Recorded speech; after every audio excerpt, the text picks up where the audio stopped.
Radio J. Radio J. Jusqu'à 22h, c'est Classico. Avec Steve Nadjar. Bonsoir à tous, bienvenue dans Classico. Ravi de vous retrouver pour notre rendez-vous du lundi soir à 21h sur Radio J. Sans plus tarder, je vous présente le casting du soir. La mémoire de Classico d'abord. Alexis Visan, bonsoir Alexis. Bonsoir. Alexis, ton flop et ton top du week-end? À part la Star Academy, je sais que tu es fan Alexis. Non mais alors justement j'avais réfléchi avant le début de l'émission. Je vais commencer par mon top du week-end qui va être surprenant pour beaucoup de gens.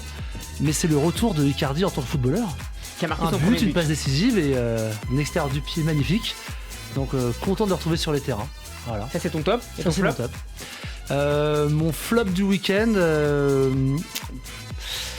on a eu un bon week-end de foot, donc c'est dur de tirer un flop, mais je dirais Marseille, une petite déception de cette défaite quand même, alors qu'ils sont bien lancés.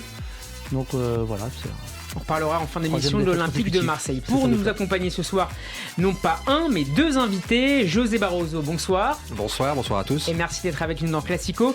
Vous êtes journaliste à l'équipe, spécialiste du Paris Saint-Germain et vous publiez en compagnie de Jocelyn Lermusio et Samy Mouhoubi, Sphère d'influence, un livre, je vais montrer à ceux qui nous regarderont tout à l'heure sur YouTube, un livre consacré au versant à la fois politique et géopolitique des Coupes du Monde. Ça apparaît chez Hugo Sport. José, même question qu'à Alexis, vos top et flop du week-end? Alors le top il me l'a piqué parce que effectivement ça a été vraiment moi pour le coup pour avoir vécu les épisodes de presse c'était incroyable les derniers mois d'Icardi et donc c'était je partage, tu partages? Ouais, Vous pensiez perdu à ouais, la Coupe du franchement, Football? alors il n'était pas perdu pas du tout, mais en fait franchement je pensais qu'il était capable d'arrêter. C'est ce que même on me disait avant la fin de l'été, puisque malgré les démentis à l'époque de Wanda Nara, enfin de sa femme, son ex-femme, je sais pas comment dire, effectivement ils étaient en phase de séparation et il le vivait très très mal avec ses enfants. Enfin c'est un peu compliqué à décortiquer tous les détails de cette vie privée, mais donc du coup je pensais qu'il était capable d'arrêter le foot carrément. Donc de le revoir marqué, de le revoir sur des beaux gestes. Hein. C'est avec voilà mais le joueur tel que après on n'aime pas, les joueurs d'instinct, les joueurs de surface, les joueurs à une touche, mais À l'ancienne. ça reste un footballeur, voilà, et un buteur, 2 fois capocannoniere, donc c'est pas n'importe qui, donc belle satisfaction. Et votre flop? Et le flop, je dirais, vous me laissez une petite seconde? Allez, on va poser la question à notre second invité. Bonsoir Mathieu Péco. Bonsoir. Et merci d'avoir accepté notre invitation. Vous êtes le rédacteur en chef du site sofoot.com et vous coordonnez l'année du football SoFoot 2022. Je le montre là aussi à la caméra. C'est publié chez Marabout. On ne voit pas, je crois. Alors je vais le mettre comme ça. Voilà. Vos top et flop du week-end, Mathieu? Alors vu Pas Icardi que... quand même. Bah non, je vais pas dire Icardi, mais justement vu qu'ils ont choisi que un top, je vais en dire 2. D'accord. Je vais dire Ousmane Dembélé, Ouais. d'un point de vue individuel, parce que 3 passes Il est décisives, en un feu. but, et puis Il est voilà. clairement en feu. Enfin un Français pas trop mal avant la Coupe du Monde, donc on prend. Et collectivement, moi j'ai un coup de cœur pour Naples. C'est pas très ordinaire, c'est pas très original, je veux dire. Parce que Naples flambe depuis le début de la saison et j'avais aucun sentiment particulier pour le Napoli et là ils m'ont eu quoi, ils ont pris mon cœur et il est pour eux quoi. J'ai changé d'équipe quoi. Je suis pour Un Naples. romantique du football donc avec nous Mathieu ce soir. Romantique. On verra, on va discuter et vous jugerez à la fin.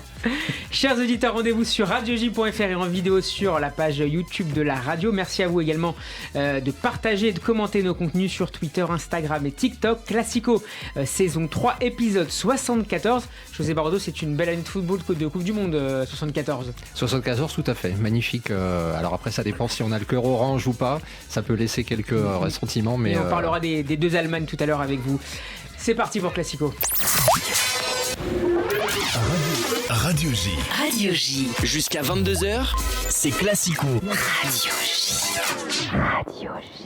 Et on démarre cette émission avec les révélations du journal Le Parisien sur le contrat signé au printemps dernier par Kylian Mbappé au Paris Saint-Germain. Un contrat qui compte 3 types de revenus. Le salaire fixe de 72 millions bruts, je parle sous vos contrôles, messieurs, par saison, soit 6 millions bruts par mois. Salaire auquel s'ajoutent potentiellement 2 types de primes. Une prime à la signature d'abord de 180 millions d'euros versée en 3 fois par le club de la capitale et que l'attaquant français touchera même en cas de départ précipité. Puis une seconde prime dite, c'est Chelsea de fidélité. 3 versements là aussi, 70 millions bruts déjà versés, 80 millions bruts si Mbappé est encore là en septembre 2023 et puis 90 millions encore en septembre 2024 si l'attaquant parisien décidait de lever l'option d'une 3e année au Paris Saint-Germain. Messieurs, d'abord votre point de vue sur le timing de ces révélations, qu'est-ce que ça nous dit et qui a eu peut-être intérêt à filer l'info à nos confrères du Parisien. José Barroso. C'est une bonne question et c'est une question qu'on se pose toujours quand quelque chose sort du PSG et eux-mêmes se posent la question pourquoi régulièrement, c'est pas le seul club à réagir comme ça, mais en tout cas eux aussi s'interrogent sur le timing de ces révélations et plus globalement sur tout ce qui sort actuellement sur le Qatar à un mois maintenant, moins d'un mois de la Coupe du Monde. Donc je n'ai pas la réponse, je peux pas vous dire, je ne sais pas d'où viennent, quelles sont les sources, mais en tout cas, effectivement, c'est assez troublant de voir une fois de plus que la veille d'un match de Coupe d'Europe, voilà. Il n'y a pas de bashing dans le dossier du Parisien, même dans Tout à fait. l'édito. Tout à fait. Moi, je pense qu'ils ont simplement eu l'information et ils l'ont publié comme il se doit, sans se poser la question du timing, justement, à juste titre, mais c'est plutôt l'informateur ou les informateurs qui avaient certainement intérêt à faire fuiter la chose maintenant. Pour fragiliser le PSG, ouais, je pense. Ouais. Là, pour le coup, je vois pas trop. Honnêtement, alors pour être clair, le club dément les chiffres. En tout cas, une grande partie des chiffres. Moi, j'ai pas les vrais chiffres, donc je peux pas vous dire si c'est vrai ou pas. Mais on peut imaginer de toute façon que c'était dans ces eaux-là. Même si on n'avait pas les chiffres, on connaissait plus ou moins l'enveloppe globale. On se doutait plus ou moins qu'ils étaient montés dans ces sphères-là. Donc, c'est pas en soi une surprise. Même si effectivement, c'est délirant, quoi. C'est quand on regarde ça de près. Mathieu Pécaud de SoFoot sur. Et moi, j'ai aussi peu d'informations sur les sources, évidemment, mais. Après, j'ai pas été choqué en tant que tel parce que on sait que les footballeurs et que Kylian Mbappé gagnent énormément d'argent. Ça fait longtemps qu'on a le tournis quand on entend parler des sommes de transferts et des salaires et je me dis que c'est juste une étape de plus, qu'il y en aura certainement même d'autres. Faut même s'attendre à ce que le miroir soit bientôt atteint. Que le prochain contrat d'Haaland ou de je sais quel joueur qu'on ne connaît pas encore soit encore plus important. Donc là, on est sur 630 millions bruts au total si toutes les primes sont effectivement versées par le PSG. C'est ça, et après, il faut aussi se dire que à partir du moment où une société privée, à partir du moment où les impôts, les charges sociales sont payées en France, finalement, il y a aussi, c'est pas vraiment 600 000, quoi, c'est plus de l'ordre de 300 millions, je pense. Enfin, je n'ai pas de là, par contre, je donne un chiffre. Alexis, est-ce que ces chiffres te choquent, te surprennent ou te paraissent en concordance avec les revenus générés par Mbappé? Non, mais il y a tellement de... Bon, déjà, avant qu'il signe le PSG, tout le monde disait mais que le Qatar lui donne ce qu'il veut, on s'en fiche, tant qu'il reste, faut qu'il reste. Donc, partant de là, 3-4 mois après, parce qu'on est en octobre, c'était en juillet, donc c'est pas très vieux. 3-4 mois après, aujourd'hui, se choquer de ça, alors il faut un peu se rappeler où on était au départ.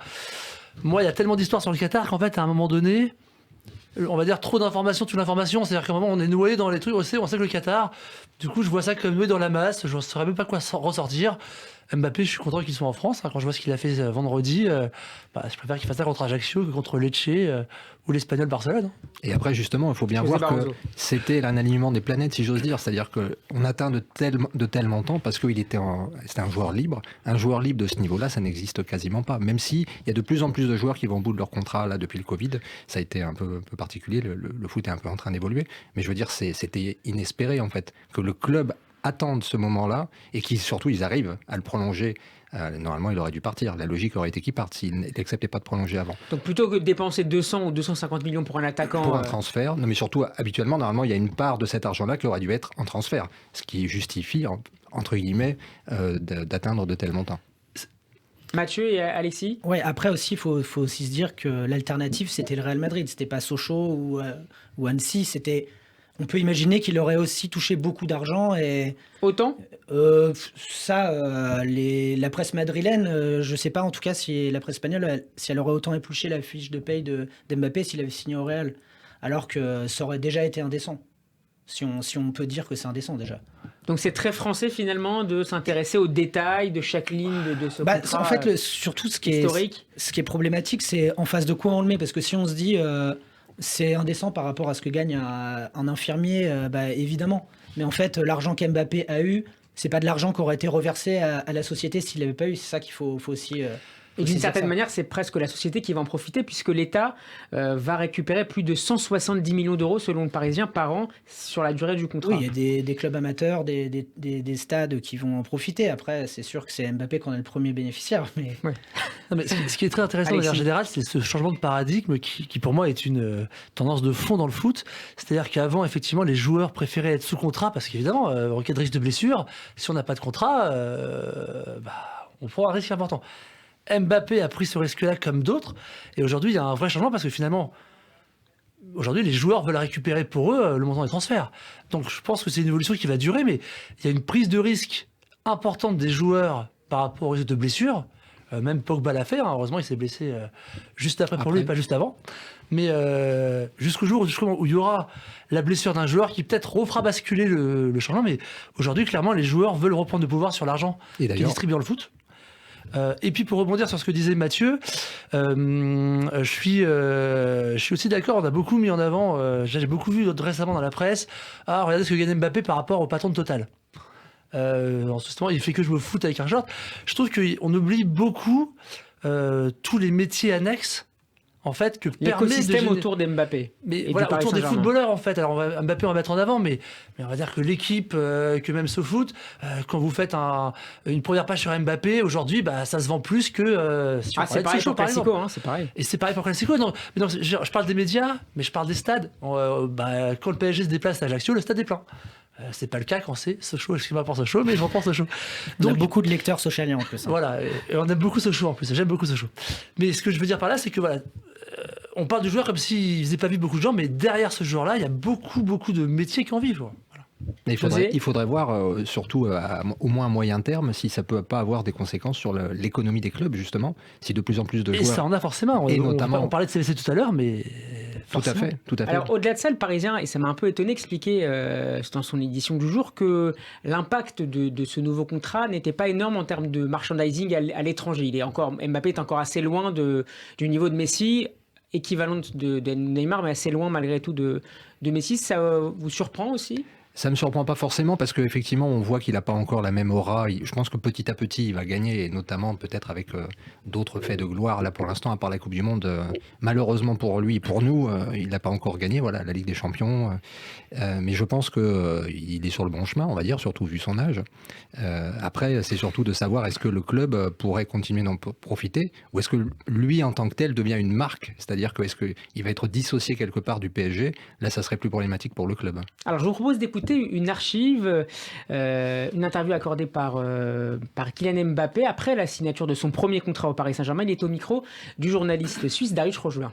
Oui, après le football est un sport ultra médiatisé, donc c'est ultra médiatisé rime aussi avec beaucoup d'argent, donc c'est vraiment indécent pour moi qui viens d'une famille où on vient d'une famille quand même assez modeste. C'est vrai que c'est indécent, mais c'est le marché qui est comme ça et c'est le monde du football qui marche comme ça. Donc, je ne vais pas révolutionner le football. Je suis dans un système et il faut savoir respecter et rester à sa place aussi. Est-ce que ces révélations, Mathieu Pécaud, peuvent affecter l'image de Mbappé dans le public français ? De toute façon, déjà, l'image, elle a un peu écorné depuis quelques semaines, on va dire. Mais je pense pas qu'à terme, ça l'affectera parce que souvent... On parle beaucoup de pouvoir d'achat en ce moment, donc ouais, les mais liens souvent, sont faciles à faire. Souvent, les gens, tout le monde peut avoir la mémoire courte, tout le monde peut changer d'avis et il suffit qu'Mbappé gagne la Coupe du Monde et marque un triple en finale. Et je pense qu'on pourra on pourra faire un pas en arrière et dire on pourra tout lui pardonner, je pense. Est-ce que, José Bardo, ça peut créer ces salaires et leurs révélations peuvent créer des tensions au sein du vestiaire parisien ? On a vu que l'équipe expliquait ça tout à l'heure sur son site, qu'en termes de salaire, c'est à peu près équivalent à ce que gagnent Messi et Neymar. La grosse différence se fait sur les primes. Alors ça peut, s'il y a une vraie révélation, une vraie découverte, là franchement je pense que tout le monde se doutait à peu près de... Dans le détail ? Ouais, pas dans le détail, mais il se doutait à peu près du montant de l'enveloppe globale, ce qui revient un petit peu au même. Et en soi, je pense pas que ce soit choquant dans la mesure où c'est... Alors si on apprend que Icardi avant ou je sais pas, je veux pas être désagréable avec un joueur actuel, mais si un joueur secondaire, on apprend que c'est par exemple le premier ou le deuxième salaire du vestiaire, là ouais ça peut être problématique, et pas forcément que pour le joueur, mais aussi pour le club. Là par contre, franchement, il y a pas trop de débat quoi. On sait et puis là pour le coup, ces joueurs-là sont tout à fait conscients des enjeux qu'il y a autour d'eux, autour des grands joueurs, je veux dire, des stars. Donc un Messi ou un Neymar, ils savent très bien ce que vaut Mbappé sur le terrain et surtout en dehors. Donc je pense pas qu'il y ait de problème de jalousie. Mathieu et Alexis, sur ça, sur la hiérarchie des salaires et sur leur impact sur la gestion d'un vestiaire, notamment pour l'entraîneur Christophe Galtier. Après, moi je trouve que déjà on peut dire que faut aussi rappeler que dans la vie de tous les jours, dans n'importe quel corps de métier, il peut y avoir les mêmes problèmes. Des gens qui ont l'impression de faire le même métier, telle personne qui joue aussi 90 minutes sur le terrain du PSG peut se dire ouais, c'est un peu injuste. Et dans d'autres métiers, on peut aussi dire la même chose. Je pense que, je sais pas, dans le journalisme, je pense qu'il doit y avoir il y a les mêmes débats. Pour ce qui est de Galtier, je pense, comme l'a dit José, c'était pas un secret de polichinelle parce que les joueurs, ils n'ont pas le nez dans les salaires des coéquipiers, mais ils savaient déjà grosso modo qu'Mbappé avait largement le plus gros salaire du vestiaire. Est-ce que c'est une incidence sur le rapport entre l'entraîneur et ses joueurs stars? On disait, je crois que c'était Mourinho à l'époque, qui devait toujours avoir le plus gros salaire de l'effectif, au-delà même du meilleur joueur de celui-ci. Ouais, je crois que Wenger, il y avait peut-être un truc comme ça aussi à une époque. Mais oui, je pense que c'est délicat quand on se dit que finalement l'entraîneur a l'air au-dessus du joueur dans la pyramide sportive. C'est lui qui fait les choix. Tiens, tu vas jouer là, tiens, tu sors. Alors qu'en fait, je pense que dans l'organigramme du PSG, j'ai l'impression quand même que Kylian Mbappé est un peu plus haut que Christophe Galtier. José Barroso et Alexis, tu voulais pardon. Oui, non, mais ça a toujours été la problématique des clubs de foot. C'est que forcément, la plus grosse valeur marchande, c'est les joueurs. Donc forcément, les joueurs ont un impact.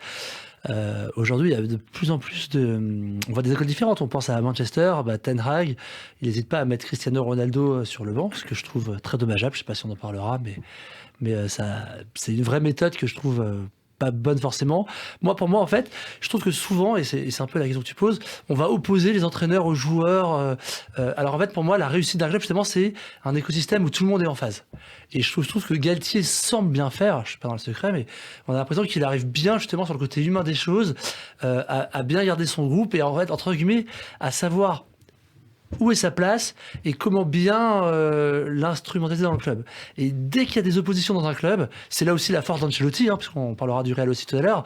Ancelotti sait très bien faire ça aussi, bien mettre sa place par rapport aux joueurs. Et quand il y a une osmose dans tout ça, c'est là où ça marche. Et c'est pour ça que, pour prendre ce que dit Alexis, en fait, je pense que l'entraîneur là-dedans est en fait un des maillons de la chaîne.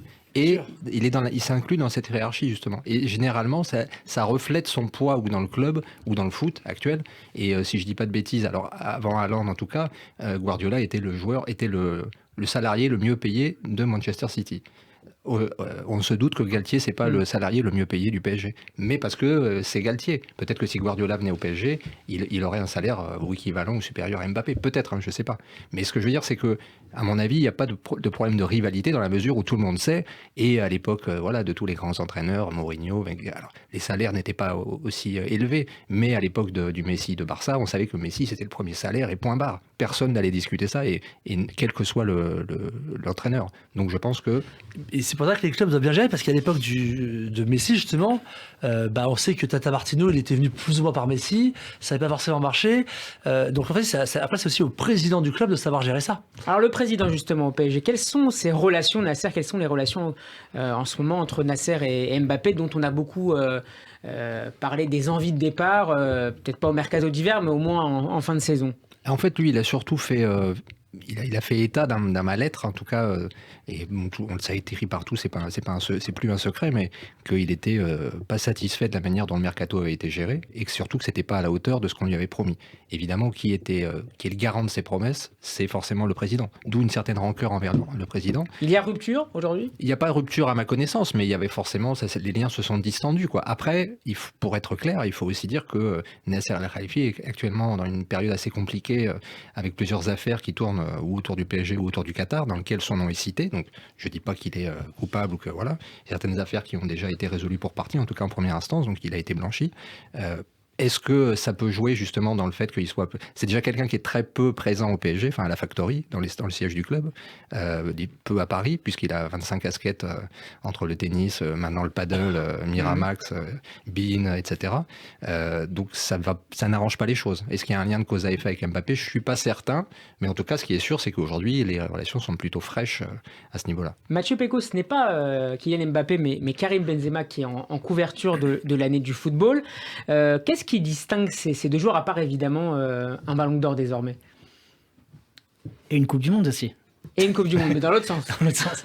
Non, qu'est-ce qui distingue? Bah là, tout de suite, c'est ce qui est le plus évident, enfin, sur la photographie d'octobre 2022, là, c'est qu'il y a un joueur qui est au top de sa notoriété, enfin, son image n'a jamais été aussi bonne à Benzema.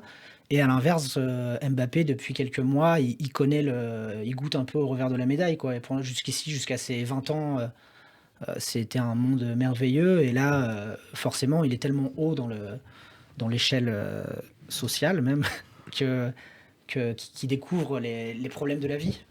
Et dans le cas de Benzema, vous soulignez d'ailleurs dans le livre le paradoxe. En général, à 35 ans, on est plutôt au crépuscule de sa carrière, alors qu'il vit, lui, de son côté, le plus beau moment de ses 15 dernières années de footballeur ou 17 dernières années de footballeur professionnel. Bah, on a l'impression qu'il s'est nourri un peu tous les problèmes, tous les échecs. Cela dit, faut relativiser parce qu'il y a eu plus de victoires que de défaites dans la carrière de Benzema, mais toutes les petites désillusions, il s'est endurci avec ça, quoi. Et on peut aussi, on a le droit de dire que le départ de Ronaldo lui a permis de franchir un cap dans le leadership.